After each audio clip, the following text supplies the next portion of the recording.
कुछ चीज़ें सच ना होने पर भी सच लगती हैं। जैसे कि अगर हम आपको ऋषि मुनि साधु जैसा कुछ सोचने के लिए कह दें तो तुरंत आपके दिमाग में जंगल में रहने वाले किसी आश्रम वासी की तस्वीर बन जाएगी।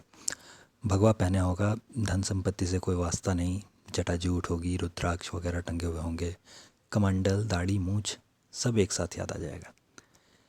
ये हमेशा इसलिए होता है क्योंकि टेलीविज़न पर जो आप साधु या ऋषि मुनि देखते हैं सबको एक ही दिखाया जाता है, वही भगवा कपड़े, जंगल में बना हुआ कोई आश्रम। लेकिन अगर आप सच में रामायण महाभारत जैसी कुछ किताबें पढ़ लें तो ये तस्वीर थोड़ी टूटने लगेगी। अब जैसे वाल्मीकि रामायण में जो शुरुआत के यज्ञ बताए जाते हैं उसमें से एक यज्ञ था पुत्र कामेष्टि यज्ञ।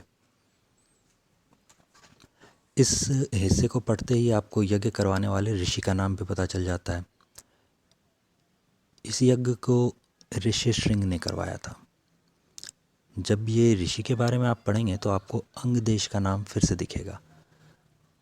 अंग यानी महाभारत में आपने जब देखा होगा तो दुर्योधन कर्ण को जहाँ का राजा बनाते हैं वो देश अंग था। अब रामायण में जब आप देखते हैं तो बालकांड के 10वें सर्ग के 33वें श्लोक के मुताबिक ऋषि श्रृंग अंग देश की राजधानी में रहते थे। मतलब भगवा जटाजूटधारी ऋषि राजधानी में रहते होंगे क्या? वैसे अगर ऋषि श्रृंग के बारे में देखेंगे तो और भी बातें हैं जो आमतौर पर स्त्री विरोधी होने के कारण एक आयातित विचारधारा के लोग नहीं बताते। जैसे कि जब उनका जिक्र आता है तो उनकी पत्नी शांता का नाम नहीं लेते।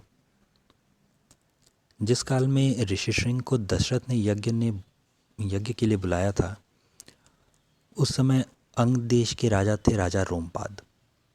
शांता उनकी बेटी थी।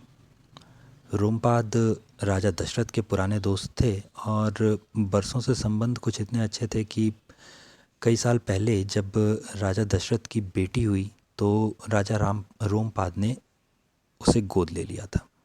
शांता वही बेटी थी, यानी ऋषि श्रृंग तकनीकी रूप से राजा दशरथ के भी जमाई थे।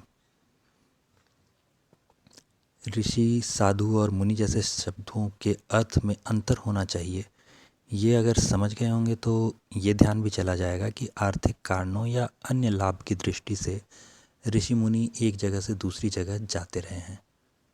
तो पढ़ लेने से फ़र्क एक जो आता है वो ये है कि हिंदू होने के कारण आप पहले से ही अभ्यास से पद्धति को जानते हैं।